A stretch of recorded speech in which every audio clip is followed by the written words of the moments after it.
কুমিল্লা বুড়িচর আসতে যাইতেছেন ভাই, ভুলেও কেউ আসবেন না। কালকেও এক গ্রুপ ডাকাতের শিকার হয়েছে, আজকে আমরাও নিজেরাও ডাকাতের শিকার হয়েছি। এখানে মানুষ কেউ ভালো না ভাই। এখান থেকে পাশের থেকে আরো লোক আসতেছে রাংদাও রুংদাও নিয়ে লাঠি লুটি নিয়ে আইছে ভাই। অলরেডি আমাদের একটা লোককে আটকাও রাখছে ভাই।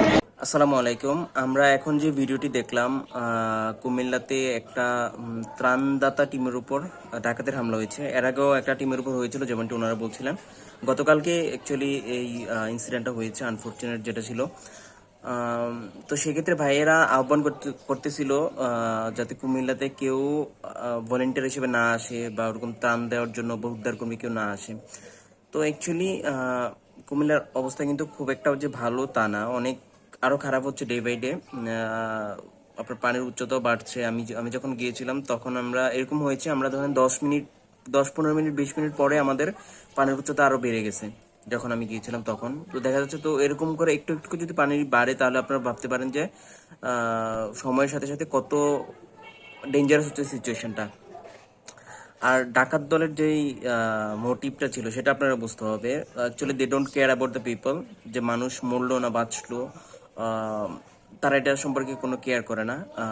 আর আর আমি একটা জিনিস ভেবে পাচ্ছিলাম না যে ডাকাত দল আসলে কি নেওয়ার জন্য ডাকাতি করতে এসছে। ধরেন যে টিমটা গেছে, ওদের ওদের কাছে কি আহামরি টাকা পয়সা ছিল যে ওরা ব্যাংক থেকে টাকা তুলে তারপর ওখানে গিয়েছে, বা ওরকম হ্যান্ড টু হ্যান্ড কোনো কিছু কোনো একটা ভালো অ্যামাউন্টের টাকা কাউকে দান করতে গেছে? ওদের কাছে বড় জোর ছিল নিজেদের মোবাইল ছিল, খুচরা টাকা ছিল তাদের সাথে, যেটা আমরা ধারণা করলে বুঝতে পারি। আমি যদি আমরা একটু বোঝার চেষ্টা করি, আর ত্রাণের ত্রাণের খাবার ছিল। তো অ্যাকচুয়ালি এটার পিছনে কি ডিমোটিভেট করাই তাদের উদ্দেশ্য ছিল, যে ধরেন আমাদের সারা বাংলাদেশে একযোগে এরকম একটা পরিকল্পিতভাবে বন্যা সৃষ্টি হয়েছে। এটার পিছনে আমরা সবাই বুঝতে পারতেছি কাদের হাত এবং কারা কি করছে। আমার তো মনে হচ্ছে যিনি ওখানে দিল্লিতে গিয়ে বসে আছেন উনি তো হয়তো হাততালি দিয়ে করতালি দিচ্ছে এবং উদযাপন করতেছে এই ব্যাপারটাকে, যে আমরা এমন একটা সিচুয়েশনে পড়ছি। সো আমাদেরকে মাথা ঠান্ডা রেখে ডিসিশন নিতে হবে, এগোতে হবে। আপনারা বাইরে থেকে যারা আসেন তারা একটু প্লিজ টেকনিক্যালি এগোবেন, যেহেতু আপনারা দেখা যায় এখানের আশেপাশের কোনো গ্রামগুলা বা রাস্তাঘাটও ভালো মতো চিনেন না, কোন দিক দিয়ে গেলে কোথাও লোকালো ছিল লোকালো। এমন হয়ে গেছে যে আপনার মানে ঘর বাড়ি বোঝা যাচ্ছে না, শুধু গাছ দেখা যাচ্ছে, পুরো পানি আর পানি। নৌকা ছাড়া কোনো জায়গায় যাওয়া যাচ্ছে না, নৌকা বোট স্পিড বোট ছাড়া রিচ করা যাচ্ছে না। পায়ে হেঁটে এখন আর ওই কন্ডিশন নাই যে পায়ে হেঁটে কোথাও কাউকে হেল্প করা যেতে পারে।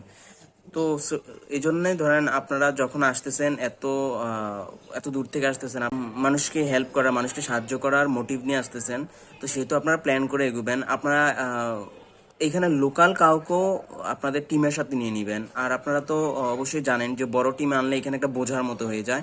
দেখা যায় যে আপনারা যদি নৌকা দিয়ে কোথাও মুভ করেন, কোথাও রেস্কিউ করতে যান, সেক্ষেত্রে আপনারা যদি 2-4 জনের বেশি থাকেন, দুজন 3জন হলে বেটার। এর বেশি হয়ে গেলে দেখা যায় রেস্কিউ যাদেরকে করতে যাচ্ছেন ও মানে আপনারা ঠিকঠাক মতো করতে পারতেছেন না। দেখা যাচ্ছে ওখানে 4-5 জন রয়ে যাচ্ছে। আপনারা ইয়ের মধ্যে যদি নৌকাতে বা বোটে যদি বা স্পিড বোটে যদি আপনারা 4-5 জনের বেশি অ্যামাউন্টের পার্সন থাকেন, তো সেক্ষেত্রে এটা অসুবিধার সৃষ্টি হয়। আর আমি আরেকটা বিষয় রিকোয়েস্ট করব ভাই, এইখানে ব্যাপারটা হচ্ছে কায়িক শ্রমের ব্যাপার আছে। পানিতে হাঁটলে অনেক কষ্ট হয়। আমি দেখেছি পানিতে হাঁটলে সারা শরীর ব্যথা করে, কোনো আপনি আধ ঘন্টা 1 ঘন্টা পর আর মুভ করার মতো ওরকম এনার্জি থাকে না শরীরের মধ্যে। তো সেক্ষেত্রে আমি মনে করি যে এখানে আমাদের ছেলেদের থেকে মেয়েদের কায়িক শ্রমের ক্যাপাবিলিটি অনেক কম। তো মেয়ে আনার কোনো যৌক্তিক দেখি না এখানে। দেখা যায় যে ভাইয়েরা, অনেক ভাইদেরকে আমি দেখছি, তারা মেয়ে টিম নিয়ে আসছে, নৌকাতে মেয়েদেরকে নিয়ে ওরা ধাক্কা দিতে হচ্ছে। ওরা পানির মধ্যে ধাক্কা দিয়ে মেয়েদেরকে নিয়ে যাচ্ছে, যেখানে পায়ে হেঁটে যাওয়া সম্ভব হচ্ছে আর কি। তো সেক্ষেত্রে আবার পানি কাপড় চোপড় ভিজে যায়, তো একটা একটা মেয়ের কাপড় চোপড় ভিজে গেলেও এটা খারাপ দেখতেও দেখা যায়।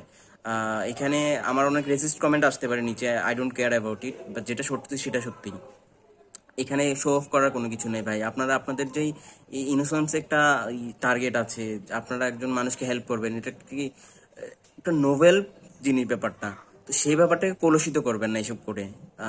আমি শুধু যে কুমিল্লার জন্য বলতেছি, এটা সব জায়গার কথা বলতেছি। রেস্কিউ করতেছেন, রেস্কিউ আপনাদের যেরকম নিয়তটা যেরকম সাফ সেরকম আপনাদের কাজের ব্যাপারটা যদি সাফ হয় তাহলে সেটা সবার কাছে গ্রহণযোগ্যতা অনেক বেশি পায়। তো অল ইন অল আমি এটাই বলবো, আমার আহ্বান এটাই ছিল, যারা ডিমোটিভেট করতে যাচ্ছে তাদের কথায় আমরা ডিমোটিভেট হবে না।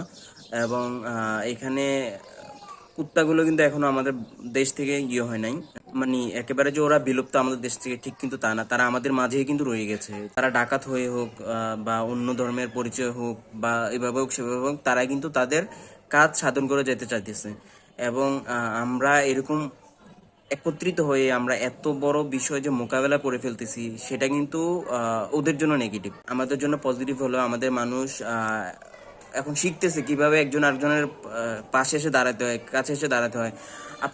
আপনি ধরেন যে বাঁধগুলো কিন্তু এক জায়গা দিয়ে ভাঙার হয়নি কুমিল্লাতে,